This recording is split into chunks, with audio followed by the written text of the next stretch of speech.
ay bigla na namang hinhijack ni Secretary Boying Rimulya si Bernardo, dinala somewhere else, and then tsaka pa lamang nakabalik.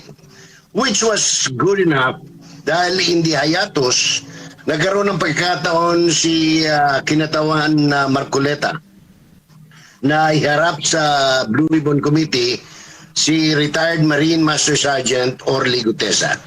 Jay. Opo, ano naman po yung masasabi po ninyo doon sa kanyang naging pasabog kahapon ni Gutesa? I would sum it up in one word. Kumbaga sa floodgate. Magsalita at buong tapang na hinarap ni Mr. Gutesa ang buong bansa sa pamamagitan ng Senate Committee on Accountability of Public Officers and Investigation, Jade. Niniwala ho ba kayo, Sir Jay? Totoo yung mga pinagsasabi ni Mr. Gutesa? Alam mo, ako matagal na naging miyembro at kumover ng JUCRA, Justice and Court Reporter.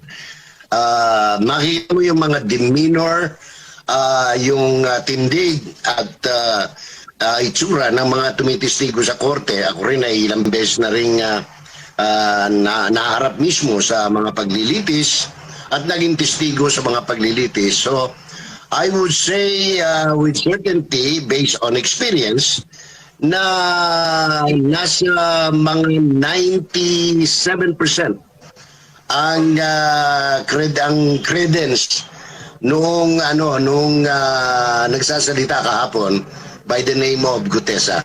Opo. At doon sa mga nabanggit na mga kongresista tulad ni Speaker Martin Romualdez at ni Congressman Zaldico, sa tingin po ninyo dapat silang ipasama sa investigasyon dyan po sa Senate Blue Ribbon Committee? Hindi lamang siguro si Mr. Romualdez, si Mr. Co, at kung sino pang mga contractor o personalities, siguro kung talagang didoso at seryoso ang kasalukuyang Blue Ribbon Committee, dapat siguro ipatawag yung 246 congressman na pumirma doon sa impeachment na sinasabing tumanggap ng 150 million in exchange of the signatures because nandoon ang listahan niya na galing din ang perang pinamudmod mula sa pera sa basura, Jade.